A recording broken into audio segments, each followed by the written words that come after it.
दोस्तों नमस्कार, जय श्री राधे। हम आज आपको मानव मात्र के कल्याण के लिए बहुत अच्छी श्री राम सुखदास जी की स्वामी जी की मिली हुई किताब, उसमें हम आपको सुनाते हैं कि किस तरीके से हर मानव मात्र का कल्याण कैसे हो। है कि सब साधनों का सार मनुष्य जीवन में क्या है। जीव मात्र का चिन्मय स्वरूप चिन्मय सत्ता मात्र है। सब साधनों का सार बताया है कि हम क्या करें क्या न करें, इस कलयुग में कल्याण हमारा कैसे हो।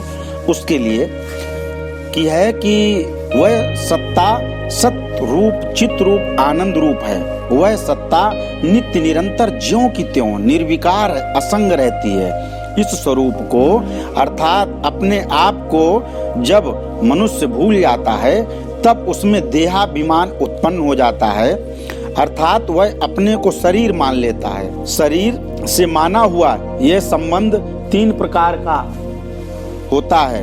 कौन सा? देखिए, बिल्कुल मेन पॉइंट है ये। कौन सा? कि मैं शरीर नहीं हूँ। अगर आपको सुखी रहना है तो मैं शरीर नहीं, सब साधनों का सार बता रहा हूँ कि पहला कि मैं शरीर नहीं हूँ और शरीर मेरा नहीं है। दूसरा, तीसरा, शरीर मेरे लिए नहीं है। ये तीन चीजें जब आपने पकड़ ली तब समझ लो सारे दुख गायब। हमारे देखने में दो ही चीज आती हैं, एक तो क्या, नाशवान जड़ और अविनाशी चेतन।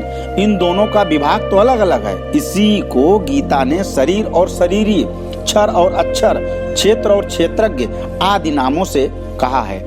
इसी को संतों ने नहीं और है नाम से कहा है। हमारा स्वरूप क्या है? शरीर ही है, चेतन है, अविनाशी है, अक्षर है, क्षेत्रज्ञ है और है रूप है। जो हमारा स्वरूप नहीं है वह शरीर है, जड़ है, नाशवान है, क्षर है, क्षेत्र है और नहीं रूप से है। जो है रूप है वह नित्य प्राप्त है और जो नहीं है वह मिलता हुआ और बिछुड़ जाता है।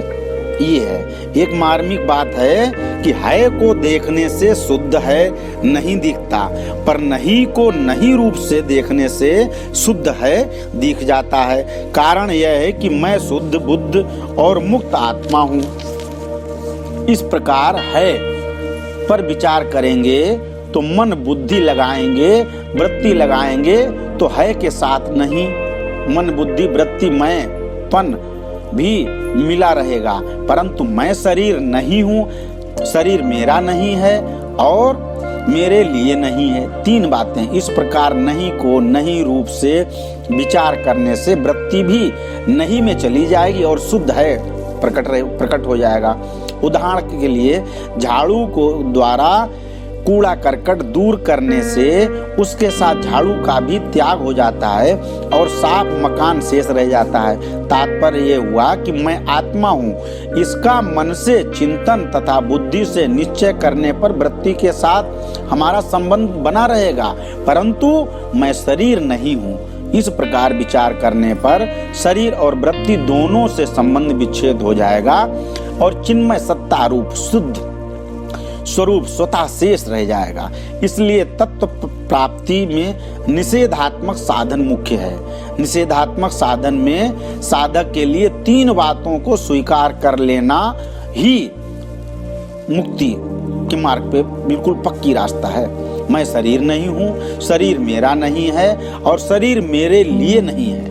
जब तक साधक में ये भाव रहेगा मैं शरीर हूँ, शरीर मेरा तथा मेरे लिए है, तब तक वह कितना भी उपदेश पढ़ता सुनता रहे, दूसरों को सुनाता रहे, उसको शांति नहीं मिलेगी और कल्याण भी नहीं होगा। इसीलिए गीता के आरंभ में भगवान ने साधक के लिए इस बात पर विशेष जोर दिया है कि जो बदलता है, जिसका जन्म मृत्यु होती है, वह शरीर तुम नहीं हो।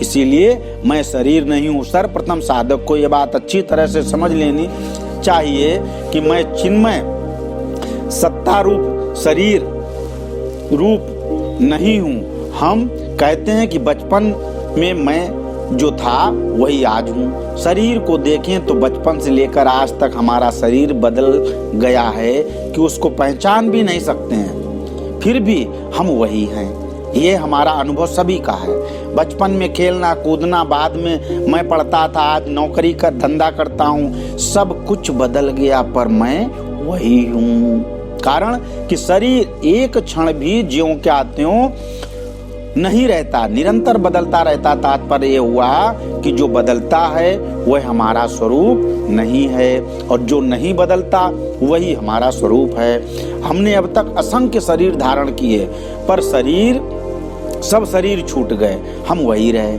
मृत्यु काल में भी शरीर तो यहीं छूट जाएगा। अन्य योनियों में हम जाएंगे, स्वर्ग जाएं, नरक जाएं, आदि लोकों में हम जाएंगे, मुक्ति हमारी होगी, भगवान के धाम जाएंगे। तात्पर्य ये हुआ कि हमारी सत्ता होनापन शरीर के अधीन नहीं है। शरीर के बढ़ने घटने पर, कमजोर बलवान होने पर, बालक बूढ़ा होने पर अथवा रहने न रहने पर हमारी सत्ता में कोई फर्क नहीं पड़ता। जैसे हम किसी मकान में रहते हैं तो हम मकान नहीं हो जाते हैं, मकान अलग है, हम अलग हैं। मकान वहीं रहता है, हम उसको छोड़कर चले जाते हैं। ऐसे ही शरीर यहीं रहता है, हम उसको छोड़कर चले जाते हैं। शरीर तो मिट्टी का हो जाता है, पर हम मिट्टी नहीं होते। हमारा स्वरूप गीता ने क्या बढ़िया तरीके से बताया है। नैनम छिन्दन्ति शास्त्राणीम नैनम दहति पावकः च न चैनम क्लेदयन्त्यापो न शोषयति मारुतः अच्छेद्यो अयम दाह्यो अयम क्लेद्यो अशोष्य एव च नित्यम सर्वगता स्थाणुर चलो अयम सनातना। शस्त्र इस शरीर को काट नहीं सकते, अग्नि इसको जला नहीं सकती, जल इसको गीला नहीं कर सकता, और वायु इसको सुखा नहीं सकती। ये शरीर ही काटा नहीं जा सकता, ये जलाया भी नहीं जा सकता, ये गीला नहीं किया जा सकता, और यह सुखाया भी नहीं जा सकता। कारण कि ये नित्य रहने वाला, सब में परिपूर्ण, अचल, स्थिर स्वभाव वाला और अनादि है।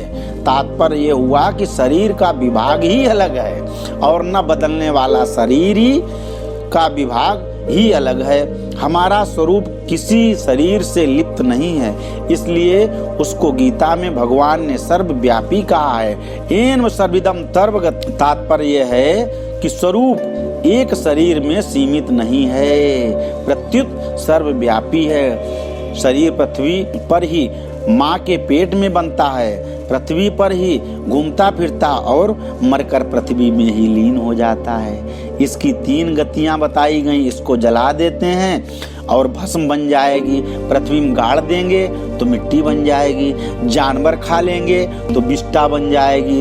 इसलिए शरीर मुख्य नहीं है। कितनी प्यारी बात कही। अगर इस पे दृढ़ हो जाओ तो आज से सुखी हो जाओ। प्रत्युत हमारा स्वरूप ही है।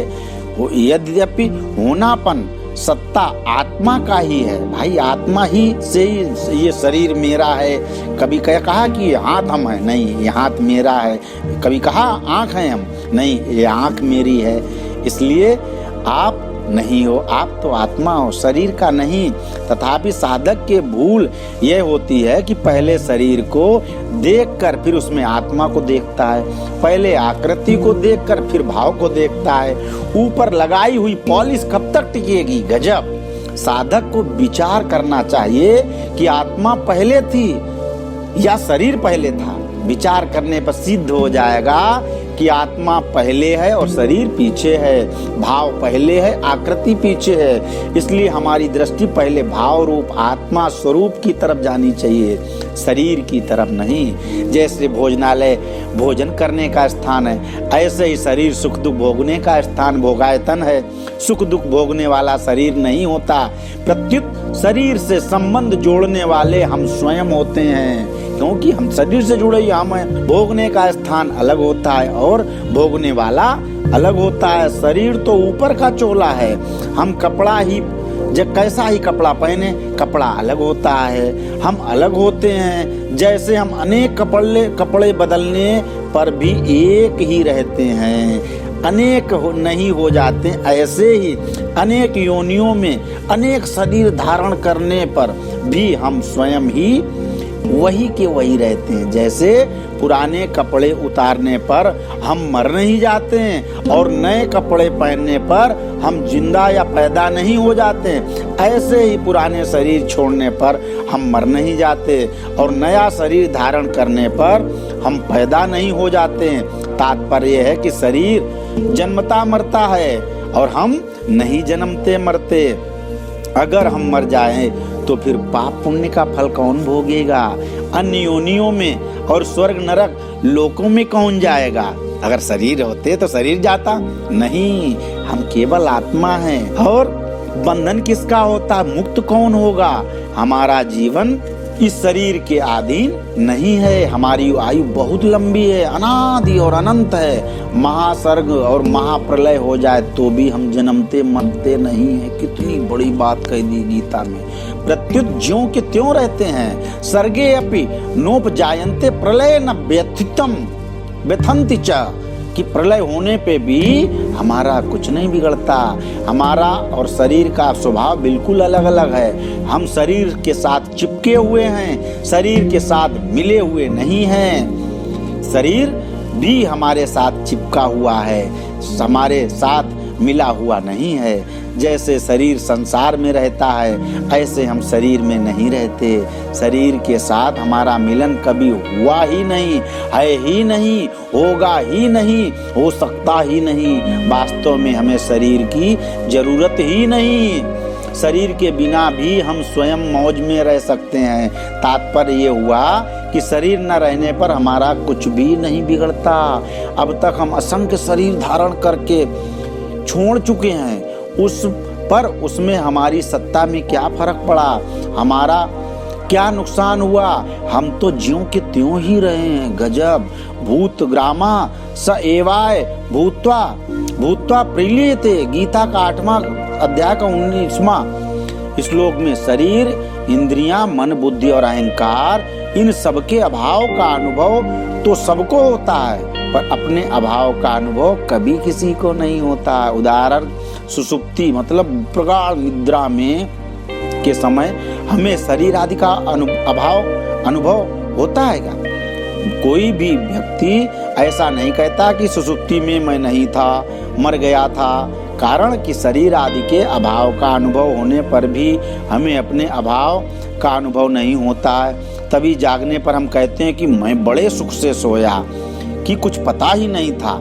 सुषुप्ति में भी हमारा होनापन ज्यों का त्यों था।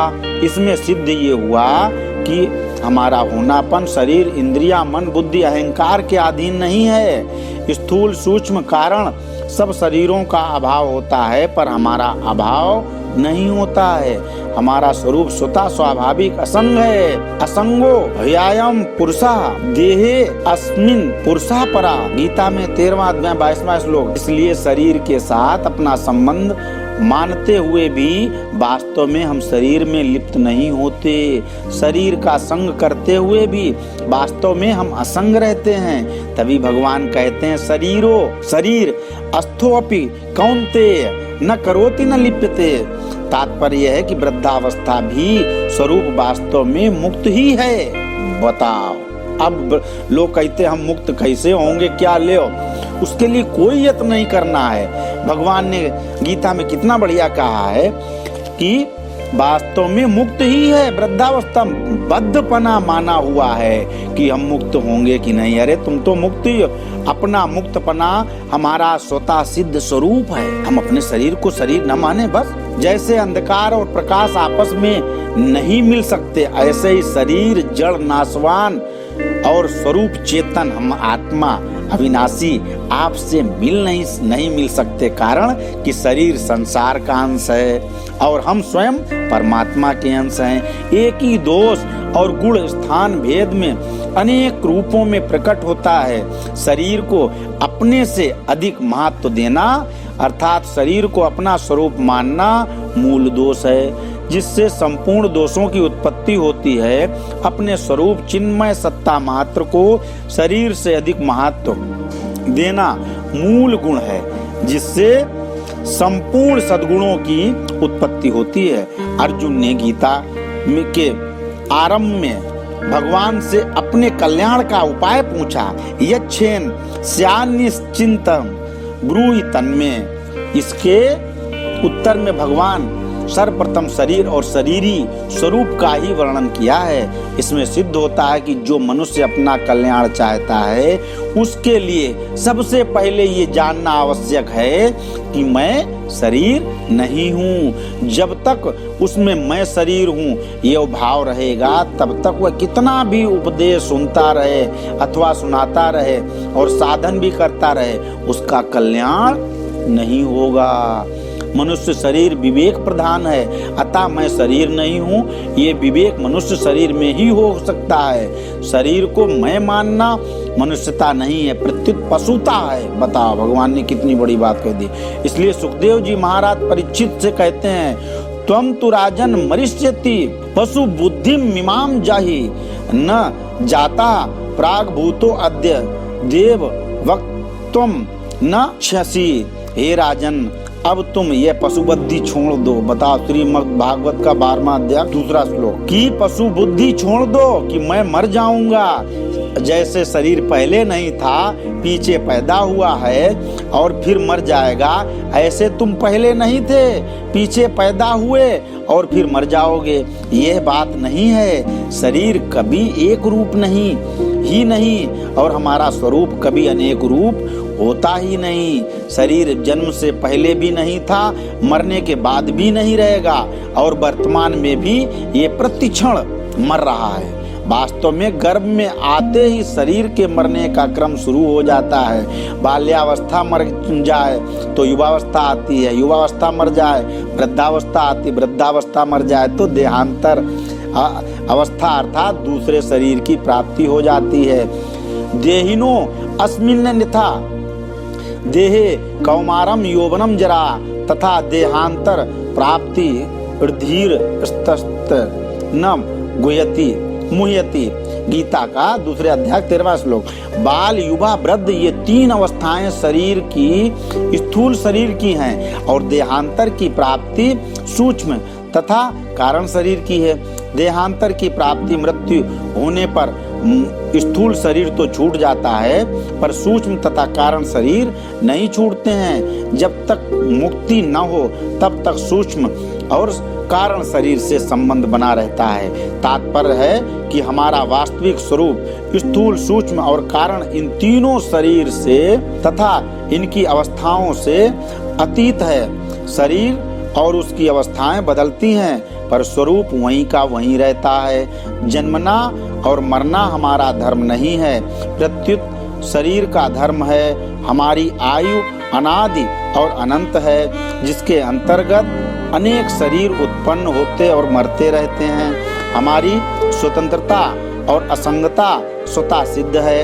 असंग निर्लिप्त होने के कारण ही हम अनेक शरीर में जाने पर भी वही रहते हैं, पर शरीर के साथ संग मान लेने के कारण हम अनेक शरीरों को धारण करते रहते हैं। माना हुआ संग तो टिकता नहीं पर हम नया नया संग पकड़ते रहते हैं। अगर नया संग न पकड़ें तो मुक्ति स्वतः सिद्ध है। बाली के मरने पर भगवान श्री राम तारा से कहते हैं, तारा बिकल देख ही रघुराया, दीन ज्ञान हरि लीनी माया, क्षितिजल पावक गगन समीरा, पंच रचित अति अधम शरीरा, प्रगट सो तनु तब आगे सोवा, जीव नित्य के ही लगी तुम रोवा, उपजा ज्ञान चरण तब लागी, लेने सी परम भगति बर मागी। मानस में श्री रामचरितमानस किष्किंधा कांड 11 दूसरा तीसरा।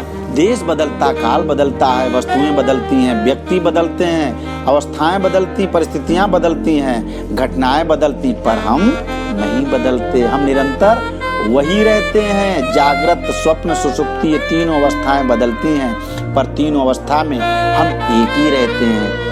तभी हमें तीनों अवस्थाओं का और उनके परिवर्तन आरंभ और अंत का ज्ञान होता है। स्थूल दृष्टि से विचार करें तो जैसे हम हरिद्वार से रायवाला आए और फिर रायवाला से ऋषिकेश आए, अगर हरिद्वार में रायवाला अथवा ऋषिकेश में ही रहने वाले होते तो हरिद्वार से ऋषिकेश कैसे आते? अतः हम ना तो हरिद्वार में रहने वाले हुए न रायवाला में रहने वाले हुए, न ऋषिकेश में रहने वाले हुए, प्रत्युत तीनों से अलग हुए। हरिद्वार, रायवाला और ऋषिकेश तो अलग अलग हुए, पर हम उन तीनों का जानने वाला एक ही रहे। ऐसे ही हम सभी अवस्थाओं में एक ही रहते हैं, इसलिए हम बदलने वाले को न देख कर रहने वाले स्वरूप को ही देखना चाहिए। रहता रूप सही कर राखो, बहता संग न बहीजे। सूक्ष्म, स्थूल और कारण ये तीनों शरीर अपने नहीं हैं।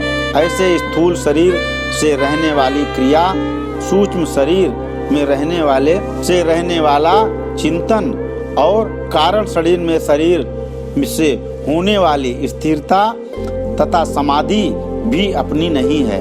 कारण है कि प्रत्येक क्रिया का आरंभ और अंत होता है, प्रत्येक चिंतन आता और जाता। स्थिरता के बाद चंचलता तथा समाधि तक की बात कह दी। समाधि के बाद भी व्युत्थान होता ही है। क्रिया, चिंतन, स्थिर समाधि, कोई भी अवस्था निरंतर नहीं रहती। इन सबके आने जाने का अनुभव तो हम सबको होता है, पर अपने आने जाने का, परिवर्तन का अनुभव कभी किसी को नहीं होता है। हमारा होनापन निरंतर रहता है। विचार करें, जब 84 लाख योनियों में शरीर भी, कोई भी शरीर हमारे साथ नहीं रहता, तो फिर ये शरीर हमारे साथ कैसे रहेगा? जब 84 लाख शरीर मैं और मेरे नहीं रहे, तो ये शरीर मैं और मेरा कैसे रहेगा? कितनी बड़ी गूढ़ ज्ञात। इसीलिए क्या है? इसीलिए इसको कहा गया है कि हम शरीर नहीं है। अब अगला, आज ये था कि आज एक ही चैप्टर था कि मैं शरीर नहीं हूँ। जीवन में सच में उतार ले मेरे बहन भाइयों, तो हमारा आपका कल्याण कितना सरल है। क्या कि मैं शरीर नहीं हूँ, शरीर मेरा नहीं है, शरीर मेरे लिए नहीं है। 3 बातें पकड़ ले, कल्याण हो जाए। तो आज का टॉपिक केवल मैं शरीर नहीं हूँ, बस इसको आप लगा के मन से सुनिए, कल्याण हो जाएगा। बहुत बढ़िया, बस यही से सुनते रहिए और अच्छा लगे तो लाइक करिए, सब्सक्राइब करिए, लोगों तक पहुंचाइए, हमारा भी उत्साह बढ़े। धन्यवाद। जय श्री राम।